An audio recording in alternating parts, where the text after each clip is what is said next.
बोलिए लक्ष्मी नारायण भगवान की जय। पुरुषोत्तम भगवान की जय।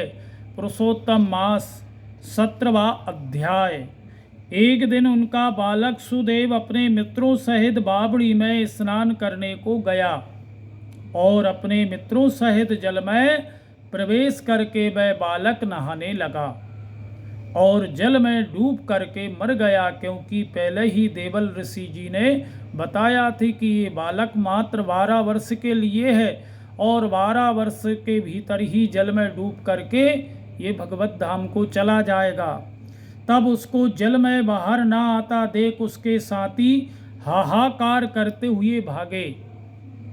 उस बालकों ने गौतमी को जाकर के सारा वृतांत सुनाया। उन बालकों की ये अप्रिय वाणी सुन करके वे पृथ्वी पर गिर पड़ी। इतने में सुदेव भी वन में आ गया और बालक को मरण सुन कटे वृक्ष की तरह वह भी पृथ्वी पर गिर पड़ा। फिर दोनों पति पत्नी उठ करके बावड़ी पर आ गए। वहां मरे हुए पुत्र को आलिंगन करके शरीर को गोद में ले करके सुदेव बारंबार बालक के मुख को चूमने लगा। गोद में पड़े हुए मृत बालक को देख करके रोने लगा। विलाप करते हुए बोला, हे पुत्र, मेरा सोच हरने वाली मनोहर वाणी कहो। क्योंकि पिताजी जब घर पे आते थे तो वो बालक पिताजी पिताजी कहता था तो पिताजी को बड़ा आनंद होता था। आज उसका बेटा नहीं है तो मरे हुए बेटे को अपनी गोद में लिटा करके कह रहा है, बेटा वो वाणी बोलो जिससे मुझे मन को बड़ी शांति मिलती थी। मनोहर वाणी कहो, हमें आनंद दो।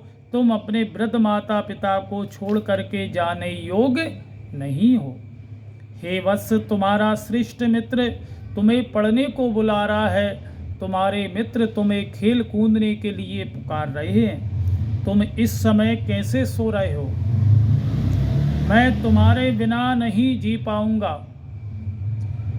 ना घर जाऊंगा। अब मेरा वन में ही क्या काम है, क्योंकि मेरा जो कुछ था भविष्य वो आप ही थे, अर्थात मेरा बेटा था। अब वो बेटा ही चला गया। ऐसा पिता विलाप करके रोने लगा। ऐसा कहते कहते भगवान के नामों का उच्चारण करने लगा। कौन? उसका पिता, क्योंकि भगवान के नाम में बड़ी शक्ति है। अर्थात साधु संत भगवत कृपा हो जाए तो सब संभव हो जाता है। बोलिए पुरुषोत्तम भगवान की जय। पुरुषोत्तम मास का ये 17वां अध्याय पूर्ण हुआ।